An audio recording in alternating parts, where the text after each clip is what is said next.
yang naik. Lihat Pak Presiden Soeharto dulu, sebelum beliau dilengserkan, Bapak Ibu tahu bagaimana mulai cintanya beliau dengan umat Islam? Terasa nggak? Bagaimana hangatnya hubungan beliau dengan umat Islam? Bagaimana umat Islam dan rakyat Muslim Indonesia mulai diberikan peluang-peluang yang pantas oleh Bapak Presiden Soeharto. Nah, ketika beliau mulai memberikan ruangan untuk umat Islam, kekuatan CIA dan lain-lainnya di belakang mulai bekerja dan beliau pun tumbang. Kaum muslimin hamba-hamba Allah, ini fase keempat. Di fase keempat sekali lagi saya katakan banyak terjadi peperangan. Dan peperangan itu melibatkan ibu-ibu atau bapak-bapak. Lihat aja waktu aksi damai 4 November kemarin, ibu-ibu atau bapak yang banyak turun? Bagian ibu bagian yang aman karena memang begitu adabnya. Ibu nggak boleh di depan, ibu harus di belakang. Nanti kalau ada yang luka pakaiannya, nenek-nenek tua yang boleh ngurus dia. Yang muda-muda jangan. Nanti rusak niat orang mujahid. Baik, kaum muslimin, fase keempat adalah fase kediktatoran. Di fase ini kita sedang hidup sekarang. Tahukah Bapak Ibu? Sekarang saya katakan di fase keempat ini pasti berakhir, kita masuk pada fase kelima. Posisi kita di fase keempat sekarang berapa lama lagi ya untuk masuk ke fase kelima? Berapa lama lagi? Tahukah? Tahukah? Yuk kita menyimak sebentar, nguping sebentar. Apa yang dikatakan oleh CIA, Intelijen Amerika Serikat. Jelas ini bukan sumber untuk kita imani ya. Sekedar tahu saja, it's okay. Apa kata CIA Amerika Serikat di New York Times? Masa depan dunia ke depan ini akan kembali digenggam oleh khilafah Islamiyah. Dunia di masa yang akan datang akan kembali jatuh ke tangan khilafah Islamiyah. Dan mereka akan bermula memimpin dunia ini kembali. Tapi benar apa enggak? Allahu a'lam. Allahu a'lam. KGB Rusia masih di New York Times. KGB Rusia, intelijen Rusia mengatakan bahwa khilafah Islamiyah memimpin dunia ini saat-saat indahnya itu mulainya 2025. Ada perbedaan tipis. Intinya penguasa dan kekuatan belahan timur dengan belahan barat sepakat mengatakan masa depan dunia akan kembali jatuh ke tangan Islam, khilafah Islamiyah. Kalau CIA mengatakan 2020, maka KGB mengatakan harum-harumnya khilafah itu dimulai di 2025. Kalau Recep Tayyip Erdogan mengatakan bahwa tahun 2025 kita akan kembali memimpin dunia. Tapi Bapak Ibu yang kami muliakan, intinya orang barat sendiri yakin fase kelima ini yang kita sebutkan dalam hadis ini sudah dekat waktunya. Udah dekat waktunya. Tapi kita memang tidak diperintahkan mengimani pernyataan apalagi penyebutan tahun oleh orang bagi kita mengimani tuh ada ayatnya. Al-Quran surat An-Nur ayat 55 tuh ada ayatnya. Cukup kita beriman karena ada ayatnya. Juga ini hadis. Fase pertama, fase kedua, ketiga, keempat, kelima. Di fase kelima khilafah Islamiyah kembali memimpin dunia. Kita imani ini karena hadisnya sahih.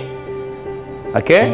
Nah, sekarang Bapak Ibu, ini bukti kedua, kita sudah ada di sini dan menuju kemari pun udah dekat. Ustadz, ini kan lama. Tapi kenapa ini cuma sebentar? Ini yang saya tidak bisa menjawab, akan tetapi saya hanya berani mengatakan bahwa masa yang keempat ini bila melihat tanda-tandanya memang sangat rapat menuju ke arah masa kelima. Sekarang bukti ketiga. Nabi menyebutkan berapa lama sih waktu yang disediakan oleh Allah? Berapa lama? Sejak Nabi diutus sebagai Nabi dan Rasul, lalu wafatnya seluruh umat Islam serentak di muka bumi ini berapa lama? Sebentar, kita sebutkan dulu riwayatnya. Riwayat hadis yang menceritakan tentang umur umat Islam dhaif seluruhnya. Ya, dhaif. Apa arti dhaif, Bu? Lemah. Kalau hadis dhaif, bagaimana cara kita menyikapi hadis dhaif? Dalam pelajaran mustalah ilmu hadis, ya. Ini hadis. Ada hadis Nabi. Hadis ini disebut dengan hadis ahad.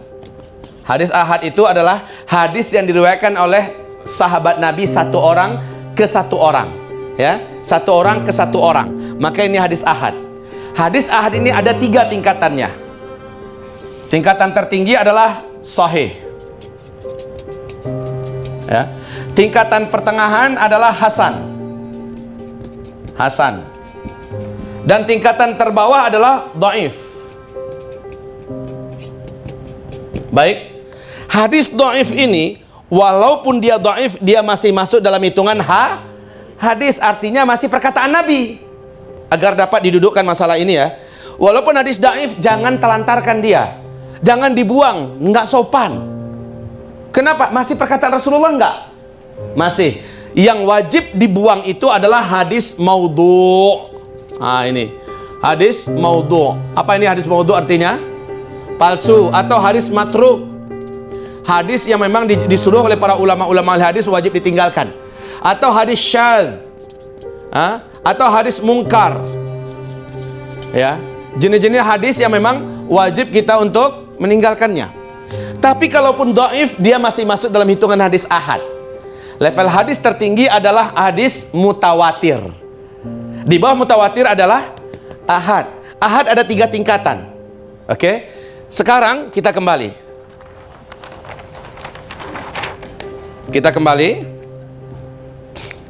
Hadis yang menyebutkan tentang umur umat Islam, yakni sejak Nabi diutus sampai kita semua habis, ternyata hadisnya dhaif. Dan ada 2 kelompok riwayat hadis dalam masalah ini. Dua-duanya diceritakan oleh Abu Daud.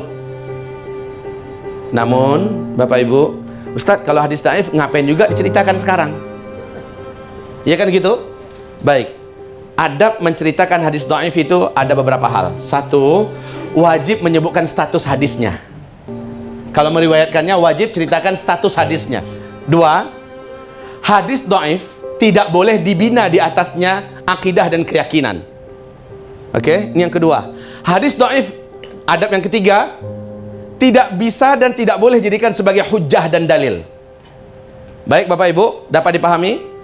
Yang keempat, hadis dhaif apabila bertentangan dengan hadis yang lebih kuat di atasnya, seperti hadis hasan apalagi sahih, wajib langsung ditolak mentah-mentah hadis dhaif.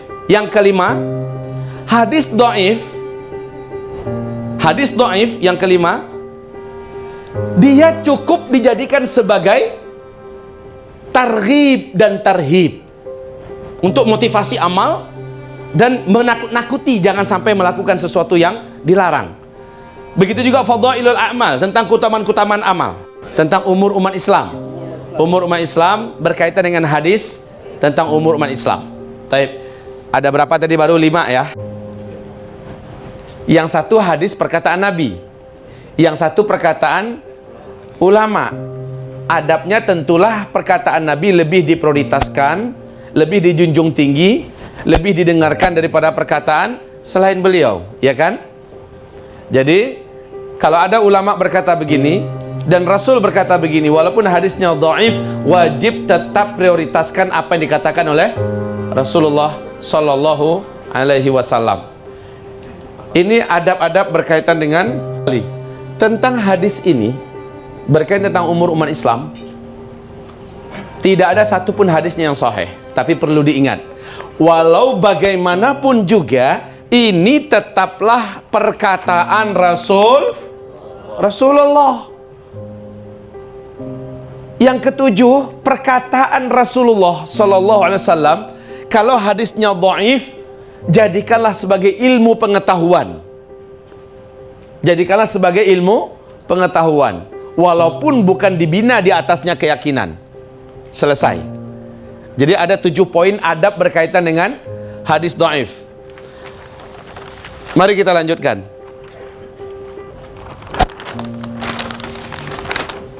Sekarang dari hadis Abu Daud yang pertama. Dan Nabi mengatakan dalam hadis Abu Daud yang pertama ini, umur umatku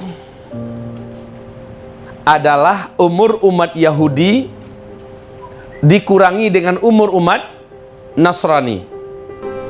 Ini yang pertama. Umur umatku adalah